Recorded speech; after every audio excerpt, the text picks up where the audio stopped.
প্রত্যন্ত গ্রাম বেলবাহারে খুব কাছে। বছর কয়েক আগেও গ্রামের রাস্তাঘাট, নিকাশি নালা, পানীয় জলের বন্দোবস্ত সবকিছুতেই ছিল অনটন। আজকের রাধানগর যে কোনো আধুনিক শহরে নাগরিক পরিষেবাকে টেক্কা দেবে।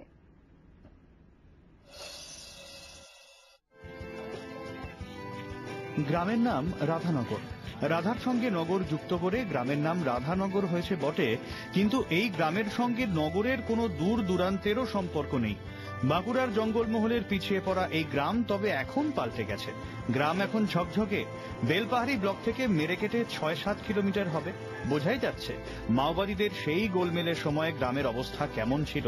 এখন পাকা রাস্তা, রাস্তার দুধারে নিকাশি নাল, গ্রামের প্রতিটি বাড়িতে শৌচালয়, গ্রামে পানীয় জলের সুবন্দোবস্ত, গ্রামে যাওয়া রাস্তার দুধারে গাছ রোপণ করা হয়েছে।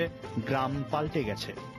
আমাদের দক্ষিণ বাঁকুড়ার এই পল্লী গ্রাম মানে রাধানগর গ্রামে, এই গ্রামে কিন্তু একটা শহরে যেরকম সুবিধা রয়েছে সেই সব সুবিধা কিন্তু আমাদের এখানে রয়েছে। ঠিক আছে, এই ধরুন আমার এখানে শৌচালয় রয়েছে প্রত্যেকটা বাড়িতে, এখানে জলের ব্যবস্থা ঠিকঠাক আছে, ঢালাই রাস্তা রয়েছে যেটা শহরে রয়েছে। শুধু ঢালাই রাস্তা নয়, দুপাশে ড্রেন রয়েছে, বর্ষাকালে জল দাঁড়ানোর কোনো স্কোপ নেই এখানে। আর সব থেকে বড় কথা হচ্ছে কি, মানে গ্রামের প্রবেশ পথ যেটা, সে প্রবেশ পথটাতে একটা বড় দেখে একটা তোরণ করা হয়েছে।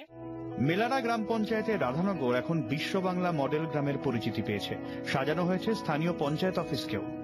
এখন পানীয় জলের সুবিধা হয়েছে, কাঁচা রাস্তা ছিল পাকা রাস্তা হয়েছে, কোনো কাদা জল মাটি কিছু লাগে না, পায়ে পরিষ্কার আমরা হেঁটে চলা, গাড়ি চলাচলে, যানবাহনের সবকিছুরই সুবিধা হয়েছে।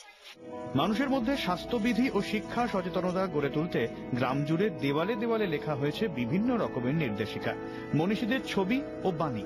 রাধানগর সত্যিই বদলে গেছে। বাঁকুড়া থেকে হীরক মুখোপাধ্যায়ের রিপোর্ট, জি ২৪ ঘন্টা।